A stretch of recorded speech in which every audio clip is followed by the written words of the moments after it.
सहनाववतु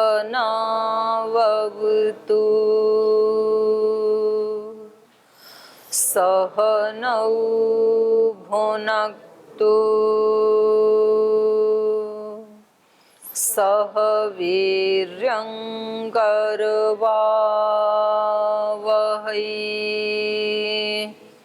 तेजस्विनावधीतमस्तु मा विद्विषावहै ॐ व्रतानां व्रतपते व्रतं चरिष्यामि तच्छकेयं तन्मेराध्यताम्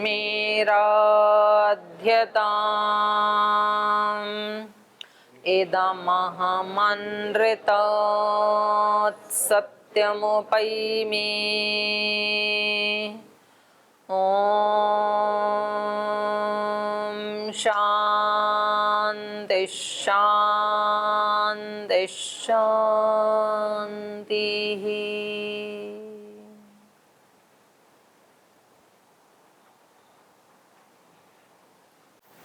गत कक्षा में हमने पढ़ा कि अनेक प्रकार के अस्त्र जो विश्वामित्र जी भगवान शिव से तपस्या करने के पश्चात प्राप्त करके लाए थे, वो सब उन्होंने एक एक करके महर्षि वशिष्ठ के ऊपर चिक्षेप फेंके, उनके ऊपर प्रहार किया उन्होंने।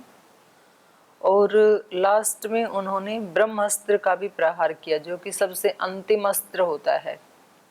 ब्रह्मास्त्र सबसे बाद में तब चलाया जाता है जब कोई चारा ही नहीं बचा और व्यक्ति की जान पे बन आई है, उस समय ब्रह्मास्त्र का प्रयोग किया जाता है। तो खैर ऐसा तो कुछ भी नहीं था कि इनकी जान पे बन आई हो, लेकिन इनका अपना जो प्रतिशोध की एक भावना थी, अहंकार को तृप्त करने की एक भावना थी, तो इन्होंने अकारण ही ब्रह्मास्त्र का प्रयोग कर दिया। ऐसी स्थिति में ब्रह्मास्त्र का प्रयोग करने की अनुमति नहीं होती है, जिस परिस्थिति में इन्होंने प्रयोग किया। लेकिन तो भी महर्षि वशिष्ठ ने अपने ब्रह्मदंड के द्वारा, अपने ब्रह्म तेज ब्रह्म बल के द्वारा, अपने दिव्य बल के द्वारा उन सभी अस्त्रों को छिन्न भिन्न कर दिया, उनको शांत कर दिया और उनको निस्तेज कर दिया। लेकिन जब इन्होंने ब्रह्मास्त्र का प्रयोग किया, तो क्योंकि ब्रह्मास्त्र का तो अभिप्राय ही ये होता है कि वो उसका वार खाली नहीं जाता है, अचूक होता है वो। तो जब सारे तीन लोक के जो देवता ऋषि गंधर्व आदि हैं, उन्होंने जब देखा कि इन्होंने तो बहुत अनर्थ कर दिया, ये इतने महान ऋषि को ये तो मार डालेंगे, ब्रह्मास्त्र इन्होंने छोड़ दिया है, तो त्रैलोक्यम संत्रस्तम आसीत, संत्रस्त हो गए तीनों लोग। ब्रह्मास्त्र समुदीरिते, उस ब्रह्मास्त्र के ऊपर उठने पर जैसे उन्होंने छोड़ा, ऊपर उठाया छोड़ने के लिए, तो सभी संत्रस्त हो गए कि अब क्या बनेगा, प्रयोग किया तो इससे आगे आज हम पढ़ेंगे। पीछे का कोई प्रश्न किसी का? आगे चलें, चलिए। तदप्यस्त्रं महाघोरं ब्राह्मं ब्राह्मेण तेजसा वसिष्ठो ग्रसते सर्वं ब्रह्मदण्डेन राघव।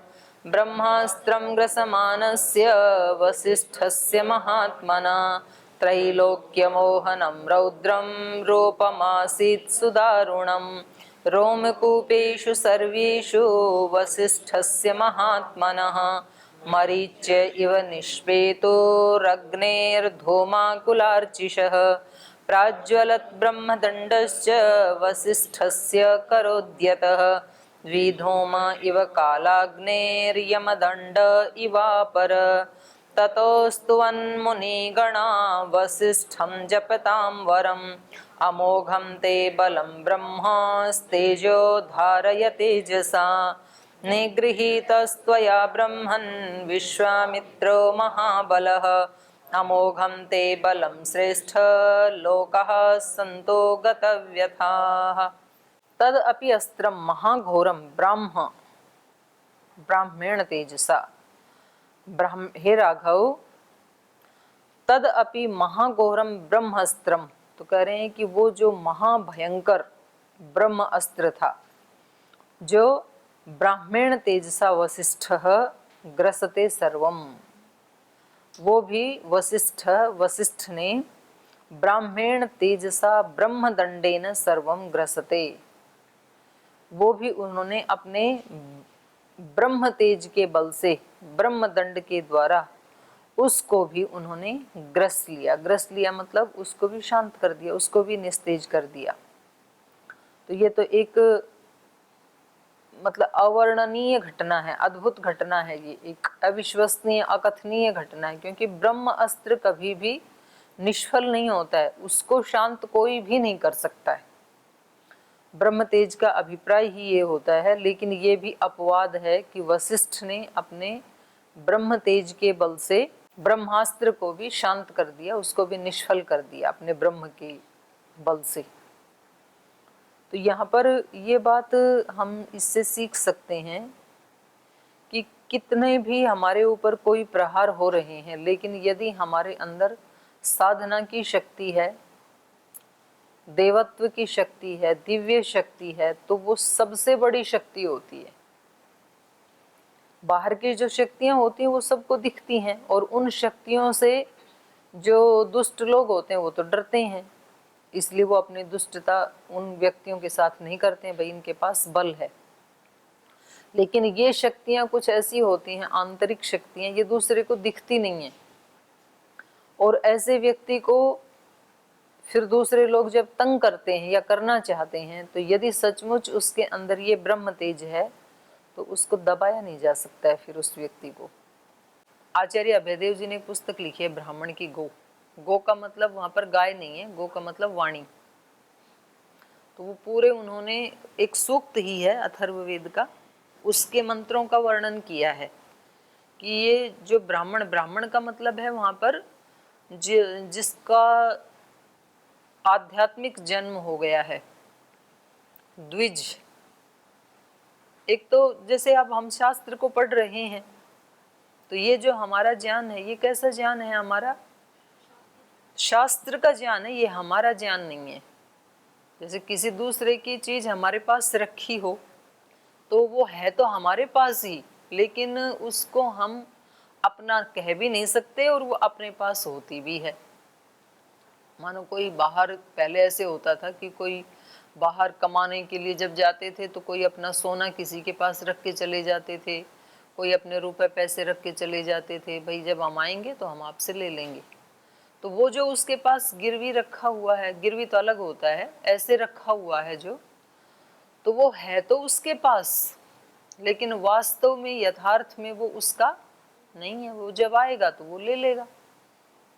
तो ये जो हमारा ज्ञान है, जो हमने दर्शन पढ़ के, उपनिषद पढ़ के, गीता रामायण पढ़ के जो हम ऐसे सोचते हैं कि हम जानते हैं, ये हमारा कैसा ज्ञान है, जो वास्तव में हमारा नहीं है। वास्तव में तो इन ऋषियों का है, हमारा थोड़ा ही है। रामायण का ज्ञान जो है वो वाल्मीकि ऋषि का है, गीता का ज्ञान है तो श्री कृष्ण और अर्जुन का ज्ञान है, या कहेंगे व्यास ऋषि का ज्ञान है। दर्शनों का ज्ञान है तो वो अलग अलग ऋषियों का ज्ञान है, गौतम, कपिल, कणाद, पतंजलि आदि का। हमारा क्या है उसमें? हमारा तो इतना ही है कि उन्होंने कृपा करके हमें दिया है कि इसकी सहायता से तुम आगे बढ़ सकते हो। हमारा अपना तो कुछ भी नहीं है ना उसमें। तो इसको ब्राह्मण नहीं कहेंगे, इसको जानने वाले व्यक्ति को। यद्यपि आज तो लोक की भाषा में उसी को विद्वान कह दिया जाता है, जिसको कुछ शास्त्र स्मरण हो, कुछ शास्त्र उसने बांच लिए हैं और उसका अपना उसमें एक बूंद भी नहीं है, तो भी ऐसे व्यक्ति को हम ब्राह्मण कहते हैं, विद्वान कहते हैं, विदुषी कहते हैं। लेकिन वास्तव में यहाँ जो शास्त्रों में, जैसे यहाँ पर जो शब्द आया है ब्राह्मण तेजसा, ब्रह्म तेज के द्वारा, तो ये उस वाले ज्ञान की बात नहीं कही जा रही है, ये तो किसी दूसरे का है। जी बोलिए मनीष जी। ओम दीदी जी, मान लीजिए किसी ने साधना करके, तप करके ब्रह्म तेज को अर्जन कर लिया, तो उनके ऊपर अगर कोई दुष्ट व्यक्ति एटॉमिक बॉम्ब गिरा दे तो फिर वो निरस्त कर पाएंगे? एटमिक बम इसके जैसा ही होता है, ब्रह्मास्त्र का जैसा ही। तो इससे तो लगता है कि कर देंगे। ब्रह्मास्त्र तो एटमिक बम से भी ज्यादा शक्तिशाली है। इस वर्णन से तो यही लग रहा है कि उसका एटमिक बम भी कुछ नहीं बिगाड़ पाएगा, उससे भी ज्यादा, क्योंकि वो एक एटम की शक्ति है और इसके पास तो कई सारे एटम हैं रोम रोम में। लेकिन वही बात है कि वो व्यक्ति फिर इस ब्रह्म तेज से युक्त होना चाहिए। उसी की बात कर रही हूं मैं कि केवल शब्दों वाला जो हमने दूसरे से लिया है, अगर हम ये भूल करें, हमारे से कोई पूछे जी आप आत्मा के बारे में जानते हैं, कुछ ज्ञान है आपको आत्मा के बारे में, और हम बोले हाँ आत्मा तो नित्य है, अजर है, अमर है, सच्चित आनंद स्वरूप है, सब उनसे निर्लिप्त है, दोषों से दुर्गुणों से, ऐसा हम यदि वर्णन करें तो ये हमारा वर्णन नहीं है। ये इनसे लेके हम वर्णन कर रहे हैं, हमारा नहीं है इसमें। एक बार किसी गुरुकुल में एक कोई नया ब्रह्मचारी आया ज्ञान अर्जित करने के लिए, जैसे आप सब भी आ रखे हैं, वहां भी आया कोई। तो वो 10 दिन 20 दिन महीना भर वहाँ रहता रहा, और वहाँ के जो आचार्य थे वो थोड़े बुजुर्ग थे, एज्ड थे वो। तो वो रोज है ना वही बातें बताई। तो 5 दिन 10 दिन सुनी, 15 दिन सुनी, 20 दिन सुनी, वही बातें रोजाना। तो उनको लगा कि इन्होंने कुछ ज्यादा पढ़ लिख नहीं रखा, रोज वही बातें सुनाते हैं, इतना ही ज्ञान है बस इनके पास। हम तो आए थे ज्ञान इकट्ठा करने के लिए, और इनके पास वही 10-20 बातें रोज वही बताते हैं।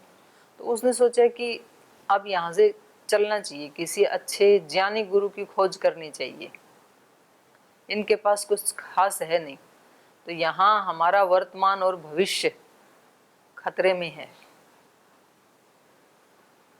तो उसने अपनी झोला झंडी जो भी लाया था, एक झोला था, अपना बांध लिया कि सुबह निकल जाएंगे, जैसे व्यायाम का समय होगा तो वैसे तो गेट से निकलने नहीं देते हैं।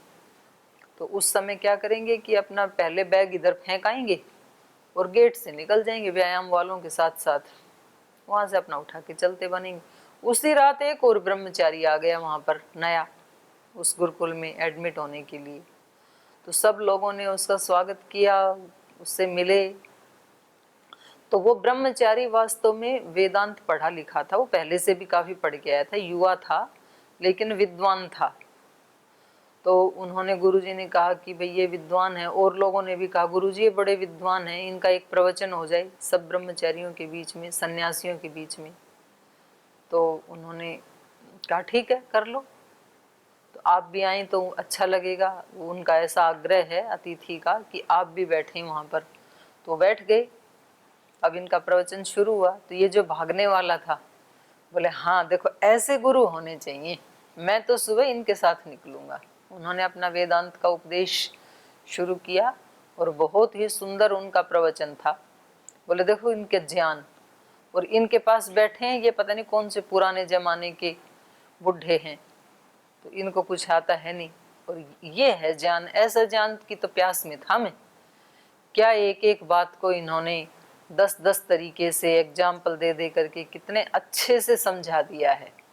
तो इसके साथ निकलेंगे ऐसे सोच रहे थे, बड़े गदगद हो रहे थे अपने मन में। तो उनका प्रवचन समाप्त हुआ, सबने तालियां बजाई। उन्होंने पूछा भी कैसा लगा? बोल जी बहुत सुंदर, अद्भुत, अनुपम, अद्वितीय।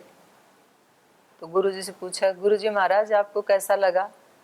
बोले मैंने इतना एकाग्र होके सुना है 2 घंटे, और मैं प्रति पल बस ये इंतजार करता रहा कि कहीं आप बोलें, और आप हैं कि 2 घंटे में आप बोले ही नहीं। सबको आश्चर्य कि गुरुजी कहीं सठिया तो नहीं गए, ये 2 घंटे से बोले जा रहा है और ये कह रहे हैं कि ये बोले ही नहीं। तो उन्होंने कहा गुरुजी आपके कान तो ठीक है ना, कोई मशीन आदि की तो प्रॉब्लम नहीं है, हम तो 2 घंटे से बोल रहे हैं, आपने सुना ही है। वो कह रहे नहीं 2 घंटे से आप नहीं बोल रहे, 2 घंटे से वेदांत बोला, गीता बोली, दर्शन बोले, रामायण बोली, आपका मैं इंतजार करता रह गया, आप नहीं बोले, सब बोले। तब उस व्यक्ति को एहसास हुआ कि हाँ ये क्या कहना चाह रहे हैं। मतलब इसमें मेरा अपना असली कौन सा था? असली तो था ही नहीं, कोई सा भी नहीं था। तो तब उस जो भागने वाला ब्रह्मचारी है उसकी आंखें खुली, अरे मैं तो ऐसे सोच रहा था कि मतलब ये शब्द ज्ञान जिसको आता है बस वही।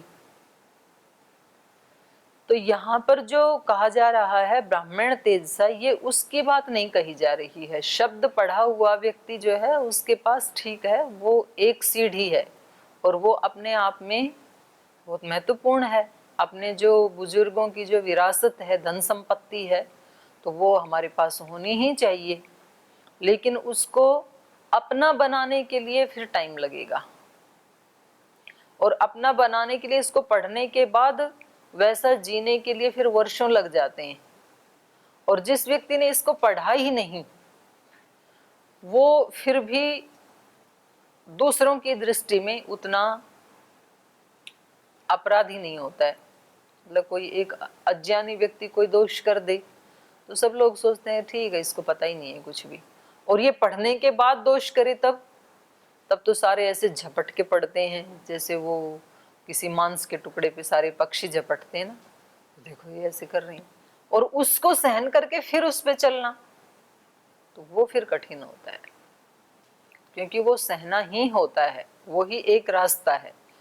वो प्रहार भी होंगे, भूलें भी होंगी, और फिर भी डटे रहना और अपने आप को ठीक करते रहना। व्यक्ति को ये धैर्य रखना पड़ेगा कि भाई ये जो त्रुटियां हैं ये मेरे को ठीक करनी ही हैं, तो कोई बात नहीं, आज नहीं हो पा रही तो अगली बार हो जाएंगी, कल हो जाएंगी, कोई बात नहीं।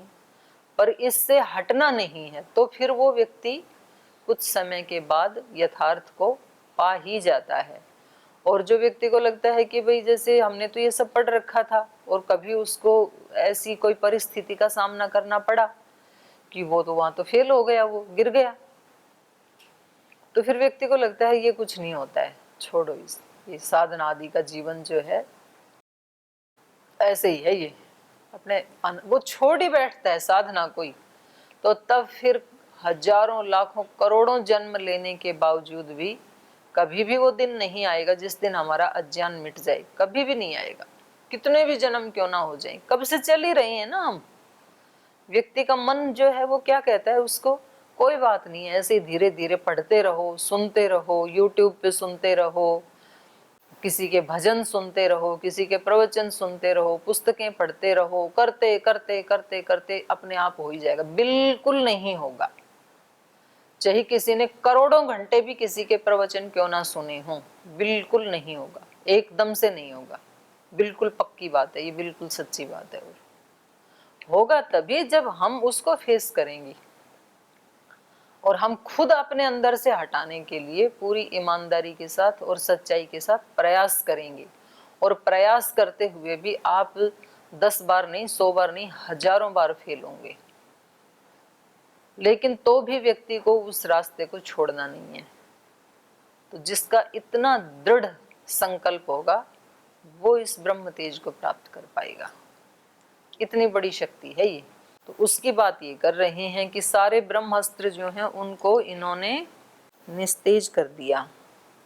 तदप्यस्त्रम घोरम ब्राह्म ब्राह्मण तेजसा वसिष्ठो ग्रसते सर्वम ब्रह्म दंडेन राघव। तो जो एक एटम बम की बात आप कर रहे हैं मनीष जी, एक तो वो अर्थ है इसका, और दूसरा अर्थ ये इसका जब हम आध्यात्मिक करेंगे तो जो वाणी के जो बाण हैं तो वो भी तो कोई कम थोड़ी होते हैं, वो तो बाहर वालों से भी तेज होते हैं। ऐसा व्यक्ति दूसरे का लहू लुहान करता है, ऐसे घाव देता है अपने आचरण से, अपने व्यवहार से, अपनी वाणी से, कि शायद वो जो फिजिकल बाण है उनका घाव तो कभी भर भी जाए शायद, लेकिन वो जो हृदय आहत होता है वो घाव भरना बड़ा मुश्किल होता है। वो गहरी ध्यान साधना समाधि के द्वारा तो भले ही ठीक हो जाए, तो वरना तो वो बड़ा घाव देते हैं। तो ये वो वाला भी इसका अर्थ यहाँ पर उतना ही सही है वो भी। तो उसको रोकने के लिए भी ब्रह्मदंड की ही आवश्यकता है। ब्रह्मदंड का मतलब है वहां पर व्यक्ति ये समझे कि मैं आत्मा हूँ और ये जो भी प्रहार हो रहे हैं ये शरीर के ऊपर हो रहे हैं और ज़्यादा से ज़्यादा मन के ऊपर हो रहे हैं, बस उससे ज़्यादा नहीं, मेरे ऊपर नहीं हो रहे हैं ये प्रभाव। तो ये ब्रह्मदंड है। फिर अपने स्वरूप में, जैसे उसमें गीता में बताया ना कि जैसे ही वो कोई प्रतिकूल परिस्थिति आती है तो ये साधक कछुए की तरह से अपने अंगों को सिकोड़ लेता है अंदर। तो अब उसके ऊपर प्रहार करते रहो, फिर उसके ऊपर असर होगा नहीं। तो जो इस तरह की उच्च चेतना की जो आत्माएं हैं वो फिर अपने आप को सिमेट लेती हैं अपने ही स्वरूप में। तदा द्रष्टुः स्वरूपे वस्थानम, उसका यही अर्थ है कि जैसे ही प्रतिकूलताएं आई तो उस दृष्टा ने वो अपने स्वरूप में अवस्थित हो गया, उसने सिमेट लिया अपने आप को। अब उसका कोई कुछ भी नहीं बिगाड़ सकता है, अब उसको मार नहीं सकता है। तो हो सकता है यहाँ तो इनका फिजिकल बॉडी भी मरा नहीं, पर कभी ये भी हो सकता है कि स्थूल शरीर मर भी जाए लेकिन मर के भी वो अमर हो जाते हैं। जैसे गुरु गोविंद सिंह के बच्चे जो हैं स्थूल रूप से तो ठीक है, उनका शरीर नहीं रहा, लेकिन तो भी वो सदा के लिए अमर हो गई, क्योंकि उन्होंने कहा कि आप ज्यादा से ज्यादा हमारे स्थूल शरीर को चिन सकते हो दीवार में, आत्मा मुक्त है उससे। ऐसे ही बंदा बैरागी कितने ही ऐसे हमारे यहाँ संत हुए हैं कि जिनकी चेतना अपने स्वरूप में प्रतिष्ठित हो गई थी, तो तब वो बाहर के प्रहारों से, अपमानों से जरा भी विचलित हुए बिना, ऐसे हमारे शहीद हैं। तो उन्होंने इस शरीर के कष्ट को, इस शरीर की मृत्यु को अपनी मृत्यु नहीं माना। तो उन्होंने कहा कि आप हमें नहीं मार सकते हैं, हम मृत्यु से मुक्त हैं। तो ये अर्थ भी उतना ही सही है यहाँ पर। तदपि अस्त्रम महाघोरम ब्राह्म ब्राह्मेण तेजसा वसिष्ठो ग्रसते सर्वं ब्रह्मदंडेन राघव। ब्रह्मास्त्रम ग्रसमानस्य वसिष्ठस्य महात्मनः त्रैलोक्य मोहनम रौद्रम रूपम आसीत सुदारुणम। सब कुछ सह तो लिया, लेकिन अब उनका भी पूरा एक रुद्र रूप सामने आया कि भाई एक आपने तो जो है ना एक लक्ष्मण रेखा का उल्लंघन कर दिया, क्योंकि ब्रह्मास्त्र तो नहीं चलाना चाहिए था ना। तो इसलिए ब्रह्मास्त्रम ग्रसमानस्य, जैसे उन्होंने ब्रह्मास्त्र का तेज, उसका जो प्रहार, उसको जब उन्होंने ग्रस लिया, सहन कर लिया, वसिष्ठस्य महात्मनः, तो वसिष्ठ महात्मा का त्रैलोक्य मोहनम रूपम आसीत, तीनों लोगों को मोहित कर देने वाला रूप था, क्योंकि सब धन्य धन्य कर रहे थे। और त्रैलोक्य रौद्रम रूपम आसीत, तीनों लोगों के लिए उनका रुद्र रूप भी था। सब सोच रहे थे कि अब ये रिएक्ट क्या करेंगे, झेल तो लिया इन्होंने, और इतना जो झेल सकता है वो तो फिर बड़ा बलवान व्यक्ति है, तो ये बदले में इनका क्या करने वाले हैं। तो उसके रुद्र रूप को भी देख रहे हैं। और सुदारुणम रूपम आसीत, बड़ा भयंकर रूप था। दारुण मतलब अत्यंत कष्ट देने वाला, सुदारुणम रूपम आसीत। तो इन्होंने उसका क्या रिएक्ट किया ये फिर हम कल पढ़ेंगे। आज यहीं पाठ को विराम देते हैं।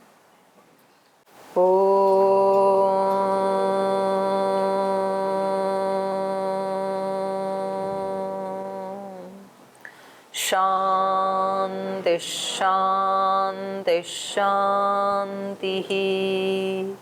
श्री गुरुभ्यो नमः।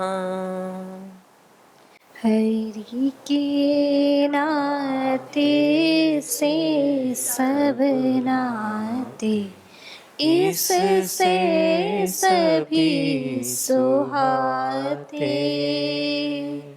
हरि के नाते से सब नाते, इससे सभी सुहाते। किससे बैर करेंगे प्यारे, विविध रूप धर आते। किससे बैर करेंगे प्यारे, विविध रूप धर आते। स्वार्थ बिना जो सबकी सेवा करते नहीं अघाते। स्वार्थ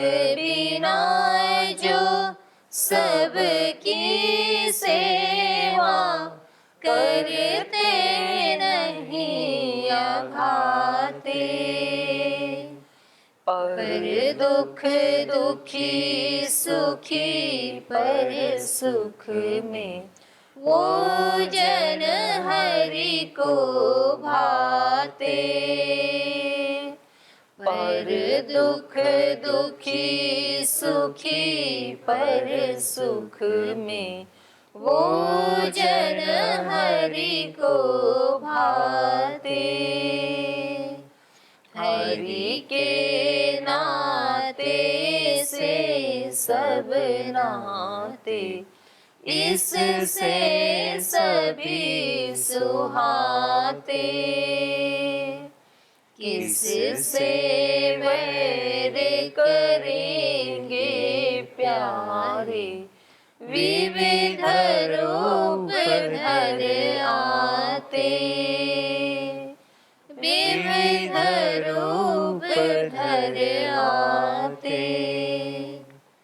विविध रूप धर आते।